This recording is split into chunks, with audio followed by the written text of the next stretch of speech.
James only put that music on for the guest. Well, I enjoy it too. Well, I mean, it's not really needed since I put it in afterwards. Well, I was your number one groupie back in the day. You see Frank trying to leave? Yeah. He's like, I'm not having any of this.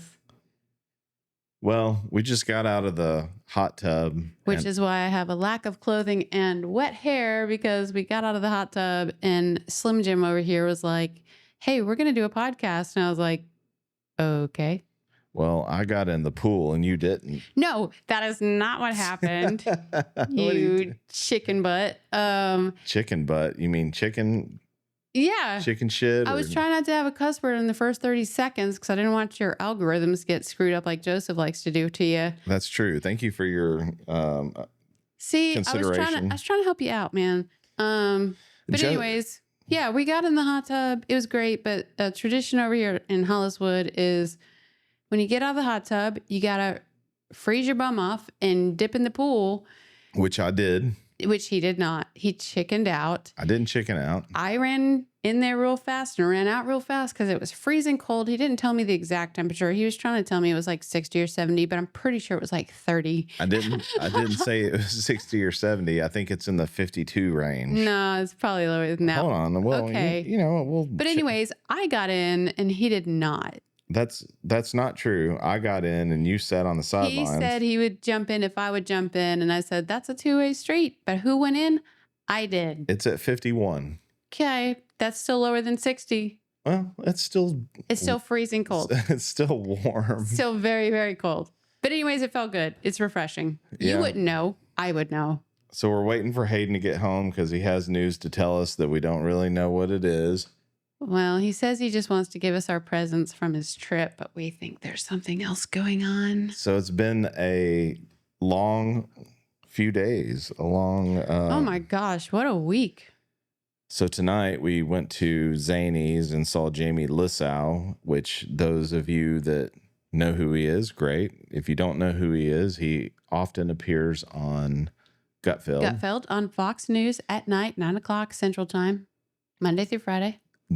Greg would basically they just make fun of the news, which is what they do. Greg Gutfeld would tell you that he is the king of the news, which I guess he is because his ratings are better than all of the other late night talk shows. Yeah. So, but anyways, he often has news commentators on, but also every single episode he's got comedians on, and often Jamie Lissau is one of them. And he was really good tonight. Yeah, he was really good. He talked about very relatable things. It wasn't overly political. It was just fun. It was just really fun. I was very happy to have it because it's been quite a week. It's been, I don't know if we'll even release this episode, but Gene passed away on Thursday. Gene Hollis, R.I.P. Gene Hollis. R.I.P. Gene. So how many family members have we literally watched take their last breath now? Because we were there. We do this with every one of your family members. We're there. So is your mom? That is true. Me, Ma. You now. Dick. Your brother. Your dad. Yeah. Gene, yeah. It was a lot of them. And that's 6 people in just your immediate family that we have literally watched them take their last breath. We were there, taking care of them, watched them pass on. It's kind of, I don't know, it's kind of heavy, but also kind of refreshing. It's like, so on Thursday of this week, when Gene was passing, he woke up, gave the nurses a bunch of shit like he usually did, flirt with them a little bit, hit on them, as Gene Hollis would do. And then he fell unconscious, which we got the phone call of that, so we knew that it was time. He was unresponsive for the rest of the day. And so we went up there from probably about 11 or 12, and then he passed around 8:30 or 8:45 that night. But it's very awkward sitting around and watching someone die. Yeah. But we've done it so many times. It's like we know what to expect. Well, we do know what to expect, and we know the breathing patterns and all of that kind of stuff, but still, and I even made the comment that like dogs go into the woods to die because it's just kind of awkward. And we're like, luckily it was just me and you, and there was someone else there for a small amount of time, but literally just watching him For hours. for hours, waiting for him to die. Staring at him. Yeah. Is your camera on? Yeah. Okay. Because on that screen, it's not showing. Well, let me look. Technical difficulties, people. Here, let's pause it. Hey, I think we're good now. So anyway, it's just very awkward sitting there watching someone die. And, I've had people say, how do you do that? And you just do it.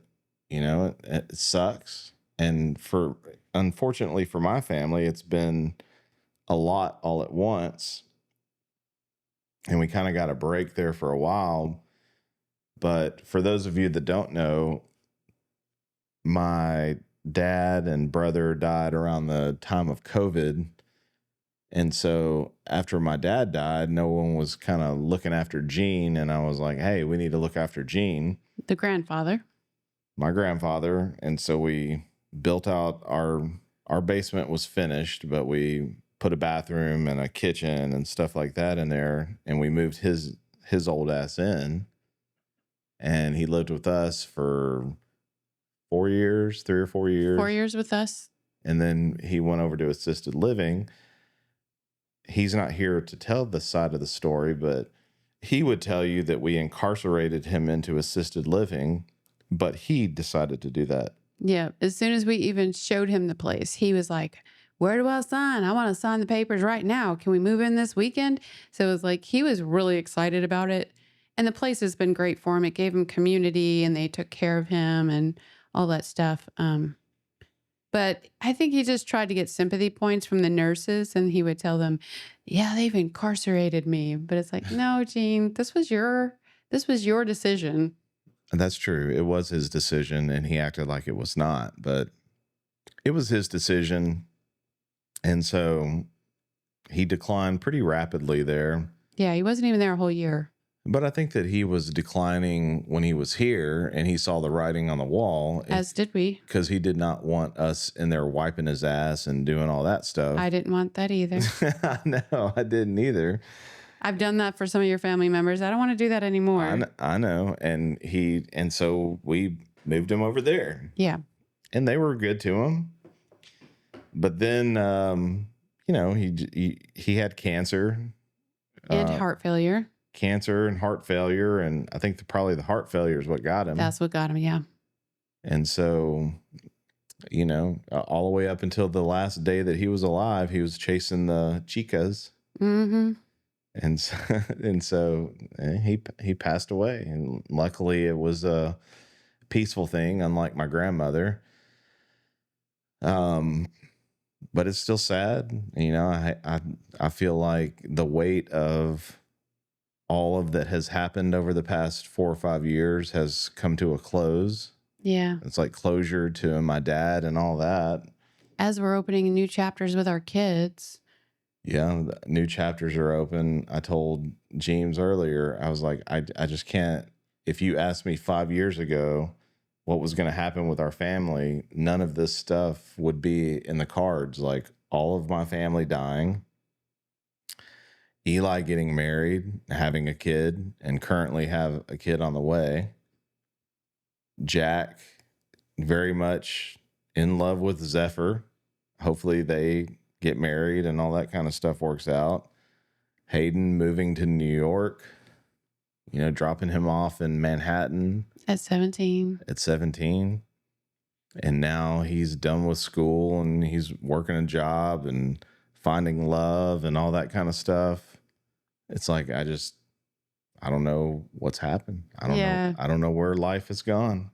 Or where it's going. Yeah, no, that's true. So. I mean, and on top of that, like I'm in a huge transition. I wouldn't call it a midlife crisis, but I would call it a midlife awakening, spending so much time pouring into other people, giving all myself to other people and not enough to myself, realizing that there has to be a balance and I need to put on my own oxygen mask before I help others has been a big thing the last couple of years for me. But then also in that, transitioning careers, going back to school, that's all a big thing. Yeah. I would say that I'm having a midlife crisis. You're having a midlife transition. Yeah. Because everything's just kind of, look at Frank's ass over there. Oh, yeah. See him watching. Sleeping in the chair as usual. He's not sleeping. He's protecting. With his eyes closed. His eyes are open. You just can't see it. No. The eye I'm looking at is closed. No, but everything's just real weird. And, I'm grateful that we're young and the kids are growing up and doing all the things and having families. And I don't know. I think for me, it's just Gene passed away and he was kind of like the head honcho. And now that he's gone, technically, I'm the oldest Hollis in our family line. Yeah.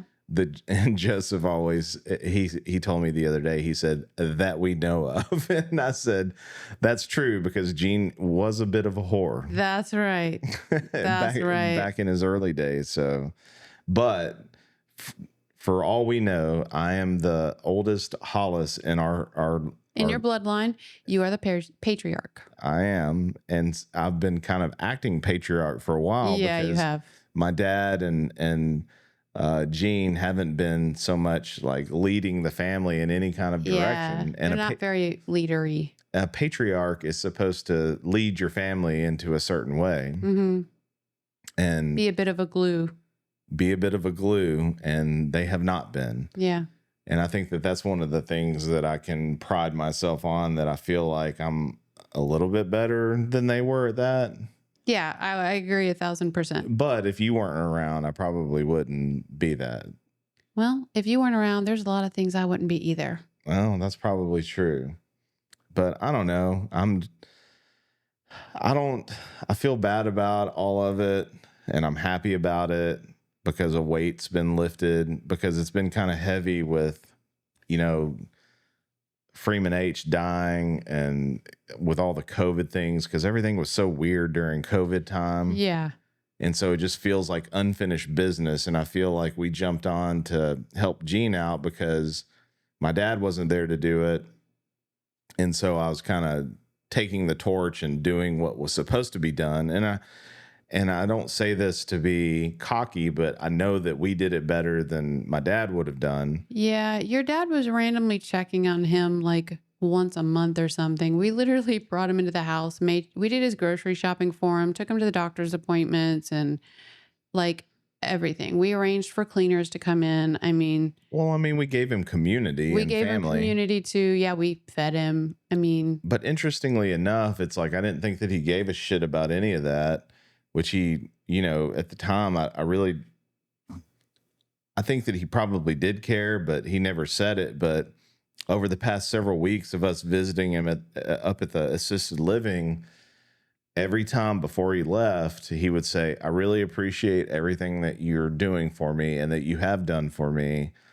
And it's like, I know that he appreciated it before, but hearing him say it was different. And it really kind of affected me when he would say that.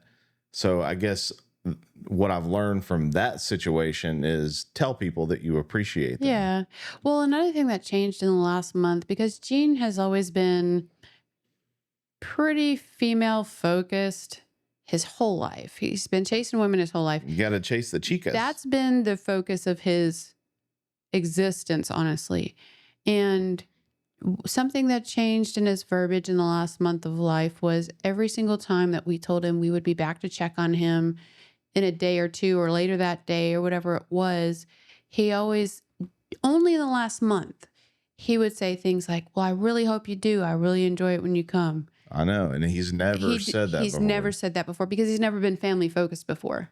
he's never been family focused. So you're kind of left with like, well, does this man even care? Right. And so when he lived, because he never really acted like it. When he lived with us, I mean, it's like, you know, that he appreciates it, but he never said that he appreciated it. And he never said anything at all. And so you just kind of assume that this person appreciates it.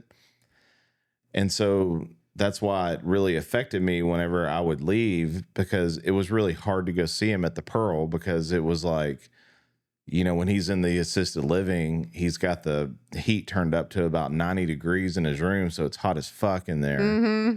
And so you're having to sit there and you're visiting with him. And what else can you say other than, well, how you feeling today, Gene? Dizzy, or whatever his things were. And it's old folks. Old, feeling old, you know, just. I'm a sick old man. I'm a sick old man. There's like no conversation to be had anymore because, you know, I guess for the past several months, he's just focused on living. It's like for me and you, it's like we get up, we go use the bathroom, we take a shower, we go to work, we do whatever. Or you don't go to work. No, I don't go to work. I go to work. But like for him, I remember thinking even a couple of weeks ago, it's like him getting like the act of getting up and like, yeah, we take that for granted. Like using the bathroom. And I know this because of my feet issues that I've had. It's like, don't take the little things for granted, because like when you can't do them as a normal person would do, it sucks, you know? Yeah. But like, I remember thinking I would go in there and he would be like watching the TV that's off, and he would have his it's on mute. He would have his head in his hands. No telling how long, you know, in the day that how long the day was that he was doing that. It's just like, that's what he did. He was just surviving. Yeah. And it's like, I don't know. And then when we would go visit him, which I probably, you know, it's like, you can't regret it after all of it's happened. Yes, I should have gone and visited him more. We would go up there several times a week. Sometimes more, sometimes less. You know, maybe you would go more or I would go more. We'd send Jack up there just so he would have, you know, constant communication with people so he wasn't alone. But you have to remember that the whole time growing up, I never saw this man. Up until he lived with us, I saw him like 10 times in my life. You didn't even know until he moved in with us that he had a sister. I know. That's what I'm saying. Like 10 times in nearly 40 years. And then he moves in with us and we become his family, which should have happened, you know, 20, 30 years before. And so it's just very strange. So I have like all these feelings about it to where I'm kind of like, well, fuck it. And then I have the feelings of like feeling bad. And it's just a rush of all these feelings. And I think of my dad and all this kind of stuff. So it's just been, as far as he goes, he's 93 years old. He lived a long life. You know, it's like, and when someone dies, especially in a situation like that, it's like, it's okay. He lived a long life. It's not like somebody that's 20 years old or 30 years old or 40 years old that's lost their life and had so much left to give and all this kind of stuff. It's like, I can be like, with Gene, it's like he lived a long life. He had all these stories. And one of the things that I'm grateful for is like when he moved in, of being able to talk to him about shit that like him and I, what we had in common is we're, you know, very conservative, and he's a history buff and all this kind of stuff. And I'm a history buff too. And be able to kind of relate on that level. And it was awesome. But like, other than that, it's just like, he was never there. Yeah. You know, he was never available. But I'm the same way as him. And I feel bad about that. My dad was the same way as him, and I need to break that cycle. And so all these things that are happening now with his passing and all the things that are going on in our family and all the great things that are happening with the kids, and their lives are exploding with, like, you know, think back to when we were 21 or 22 years old. It's like these things are exciting in life. And so I'm kind of battling the depression of the old being washed out, but gleeful of the new being brought in, you know? How would you say that you're like your grandfather and different from your grandfather? Because you said you're just like him, but what did you mean by that? Well, me and Joseph have talked about this plenty, that, you know, me and Joseph have been on this podcast several times laughing about these things and making fun of these things. That's usually how we grieve the situation, because we're not emotional people. And Gene was never emotional, just like my dad was never emotional. I think that we all are emotional, but we handle it differently than Yeah. a typical person. It's like, I'm very sad about all of these things that have happened, any kind of thing that has happened in my life, that people losing people and all that kind of stuff, like not shedding a tear of any of this stuff, but really feeling it. And so I kind of feel like on the outside, I look like a psychopath, and I don't want people to think I'm a psychopath. Even though you could have psychopathic tendencies. Well, that's what it looks like. Yeah. But like, I do care about it, and I'm upset. Well, that's what makes you different from a psychopath, because you do care. Just because you don't show it doesn't mean you don't care. You do care. Well, no, you just internalize and process differently. Well, we went to the funeral home today to get all this stuff set up, and I'm trying to, like, you know, part of the way that me and Joseph handle it is we joke about it.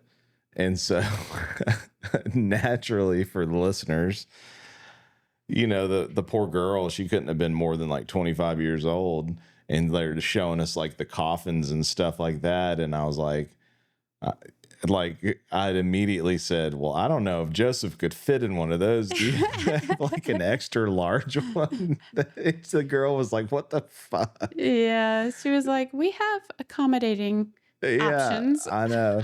But I was sitting there, I was like trying to make a light of the situation, because it's very uncomfortable. And one of the shows that we watched years ago is a show called 6 Feet Under. And so you kind of see the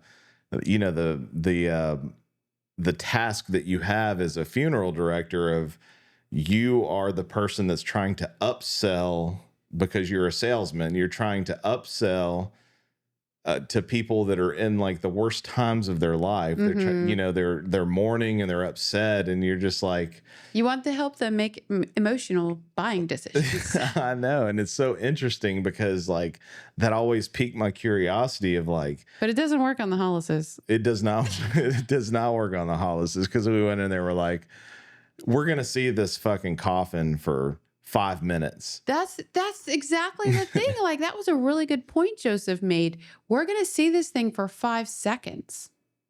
And honestly, we're not even going to see it that long, because it's already going to be in the outer casing. So we're not even ever going to see this actual coffin, which we got the cheapest one, $3,000, but we're literally never going to see it. We're only going to see the outside. For those of you that don't know about coffins, the typical price range for a coffin that a middle-class person would buy is about $6,000.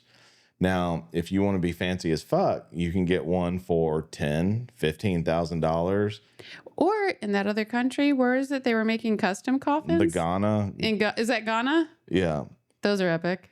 But that's the thing. It's like, for people like me and you, and I'm sure so many other people out there listening, it's like, does any of that matter? Well, to me, it doesn't matter, because the fact that we're burying this guy, we're not having any kind of service, because it's literally just me and Joseph and our families and stuff like that.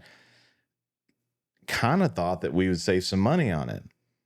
But $15,000 later, with basically the basics, not even having a service or anything. We got the cheapest coffin, no service, no flowers, no minister. And Gene had already paid for some of this. Already paid for the plot. Well, no, he'd already and the outer casing. He'd already paid for some of it, and we already have 4 plots there. So if you die, you're going to be paying at least $30,000 or $40,000 for your funeral. Yeah. And so when Gene moved in with us 4 or 5 years ago, he took me to the bank. And he said, hey, listen, I've got $4,000 over here set aside for my funeral. This will take care of it. And of course, like, I'd just gotten done with like dealing with my dad's stuff. And I knew that we paid like $7,000 to $10,000 for all of his bullshit before like we even got a marker and all that kind of stuff. And so here we are 4 years later, I guess with inflation or whatever else, the bare minimum we're doing nothing. We're not having a service. We're not having a minister. We're not having a viewing or a obituary, flowers, nothing. And the cheapest casket we could get. $15,000. Yeah. And so we didn't even, well, I don't even need to go to embalming, but yeah. We skipped everything. We'll say it. No embalming, no nothing, because just a direct burial. Yeah. But it makes me think that like, okay, if you died, and I hate to think that, or I died or something like that, and we would have a funeral because we're, active people in the community and people would want to say goodbye and all that kind of stuff. It's like we'd be spending that much money. There's people that would want to get the Mustang of coffins, to be viewed there for an hour. But to me, it's like that does not make financial sense to me to buy a coffin that fucking goes in the ground that you will never see again. Yeah, same. Now, Gene would not have to be dug up for any reason. Yeah, we know why he died. There will be no autopsy. So, like, maybe I died. Maybe you tried to kill me. Or maybe you did kill me. And then 5 years from now, they're like, hey, we need to... That was a little suspicious how he died. We need to investigate. Yeah, we need to dig him up. Yeah. And, like, maybe the coffin would matter then because the person digging it would be like, look at this coffin. That's the Mustang of Even coffins. then, it doesn't matter. Oh, no, I know. They're going to bust it open and ruin it anyways. It doesn't matter. I know. That's what I'm saying, though. It's like, yes, I know that I am emotionally vacant, but at the same time, in a common sense aspect, it's like we paid $2,700 or $3,000 for the cheapest coffin they had. Cheapest coffin because they didn't even have them on display. They showed us on the computer because we're like, no. They don't show you these. I know. We're like, this is bullshit. We're not paying for this. What else do you have? Yeah. Well, here, come on over here. And it's at the bottom of the page because the ones that are the cheapest you have to scroll to find them. But like, who gives a shit about what the coffin looks like? But I say that, yes, for me and you. But when people are having an emotional hard time, they want to honor their loved ones. I get it. But I really don't actually know. I really don't. Well, I mean, if we were like 100 heirs, not millionaires. Or anything, if we were 100 heirs, we'd be like, hey, we're sending Gene off. The best thing that there ever was. Well, Gene would not have wanted, like, let me preface all of this with Gene would not have wanted any of these things. He was a very simple man. He's a very basic guy. He came to our house with a backpack. He did. Not even a backpack, like a tote. It was like a duffel bag. Like a duffel bag. Yeah. And so I don't feel bad about it because, look, if I'm sitting here saying right now to you, look, when I die, I want you to fucking go all out. I want this. I want the bet. It's like, but then you would have that, you would feel that obligation, but never mind that's going to cost you $30,000 to $50,000. Yeah. And so I'm just very, for an hour. Well, like a funeral service is like maybe an hour. But even what we're doing here, you're going to pay for all the flowers and all this bouginess for people to see all this and experience this for an hour. For an hour. And then it's all goes in the trash and in the ground. That's true. Into the ground to never be seen again. Yeah. 99.9% of the time. Yeah. If you have to, dig them up for whatever reason, what the fuck does it even matter even then? Yeah. Because they're going to bust the thing open. But that just goes back to the comments about like, hey, that's why I like 6 Feet Under. It's like when people are in their most emotional state, they've lost a loved one. How can you upsell on them? And I will say that the girl today was not trying to upsell us shit. They knew that we weren't. She read the room. She read the room. But even their base, like we left there with shit already paid for prior to this, with spending $15,000. Yeah, it's insane. And so it's just like, I don't know how people Afford to die? Afford to die. Yeah. Hold on. Stand by. So all of that cost a lot of money. And look, it's Gene paid for it. I want to make sure the audience knows that it wasn't coming out of our pocket. I literally wrote one of Gene's checks to pay for his shit. But it's just sad to think that these people that have a loved one die, or, you know, maybe a drug overdose or a car crash or something happens to their loved one, and then they're stuck paying like something that's just so outrageously expensive. Yeah. And maybe the people that want to honor their loved one that died horrifically or unexpectedly or whatever the case may be, it's like they can't get the best for them because it just really is tugging on your emotions. It's pulling on your emotions. It's like, you know, I have nothing left to give. I want to give at least this thing. Yeah. And it's just not attainable. Yeah. It's so expensive to do it. And so I don't know, all of these emotions, like over the past few days, being busy with work, you know, watching Gene die, and then, you know, having to, you know, I feel like this is closing the chapter of what was opened a few years ago. For me, that's how I feel, you know, because I feel like there was a lot of pressure on me with my dad and all that kind of stuff, because my dad died during COVID. I was the only person that was allowed to see him at that point because of COVID protocols and things like that.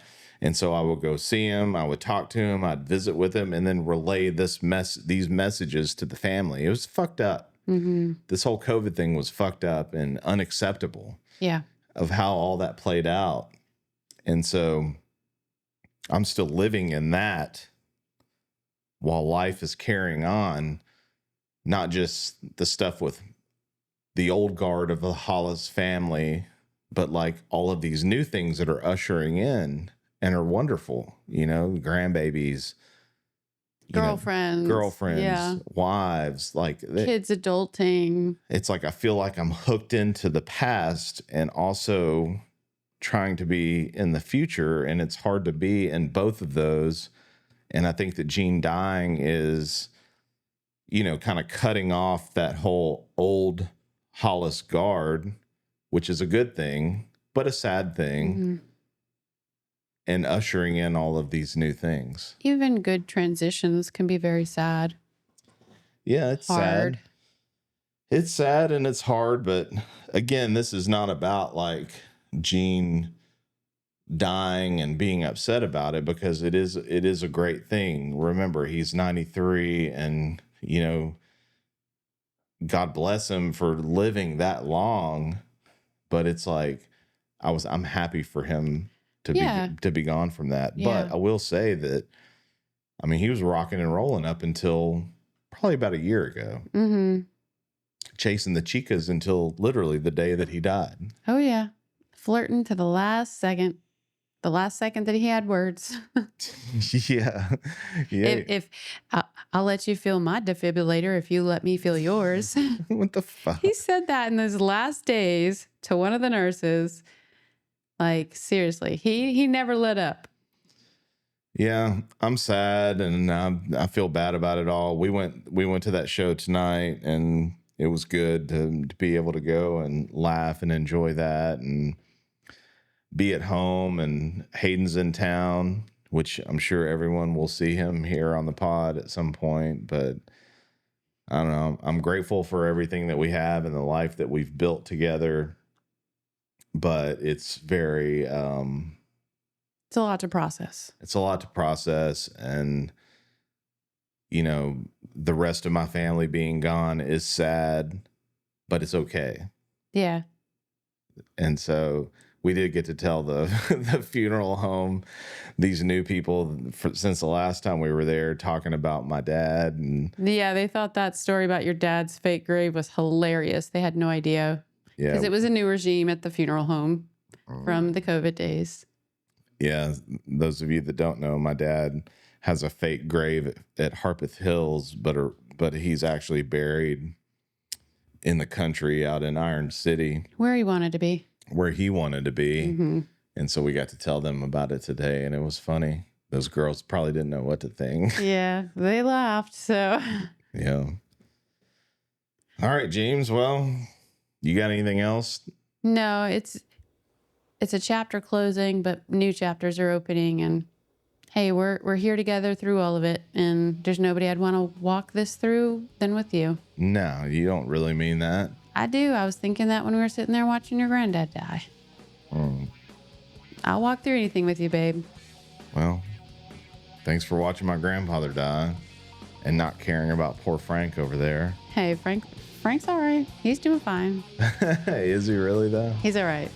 All right. Goodbye. Goodbye.